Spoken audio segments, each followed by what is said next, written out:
Gua waktu itu udah macam-macam ya, diragukan dan dihina ya. Dihina dari anak orang kaya awalnya, dihina yang gua lakukan itu tidak benar ya, dihina gua melakukan cara-cara yang nggak benar.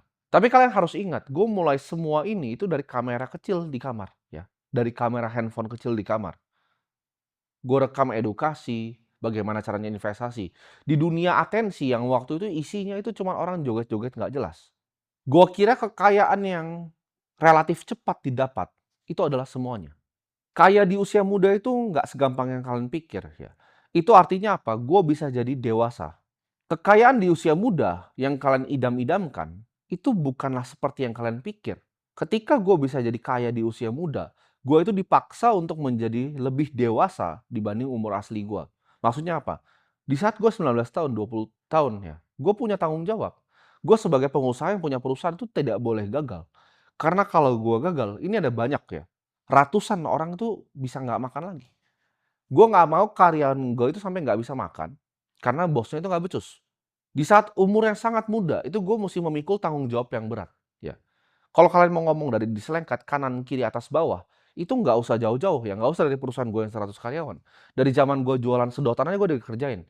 Gue jualan minyak rambut tuh gue dikerjain, ya, sama berbagai macam instansi. Ketika kecil ya dibiarin, ketika udah mulai gede dikerjain. Sering sekali gue mengalami hal itu. Dikerjain supplier pun pernah. Gue dulu order jam tangan tuh, import ya, itu dikerjain. Begitu dikirim, dibilang garansi, nyampe ke Indonesia semuanya pecah semua. Yang nggak tahu pecahnya di perjalanan atau dikirim memang sudah pecah. Itu jauh ya teman-teman, sebelum gua itu mulai nyalain kamera, sebelum gua terkenal di media sosial, gua udah dikerjain sama banyak sekali manusia. Gua dari kecil udah belajar ya, bagaimana caranya koordinasi, bagaimana caranya berbicara, ya. Karena mereka toh juga manusia, gitu. Orang yang sebenarnya mungkin dekat dengan gua ya, pada waktu itu, mungkin orang yang pernah berusaha bareng gua, pernah lihat gua usaha, yang tadinya gua kira dekat, ternyata menyimpan iri hati yang luar biasa di hatinya. Di situ gua sadar, ya, kebanyakan orang, ya, itu bisa dibeli.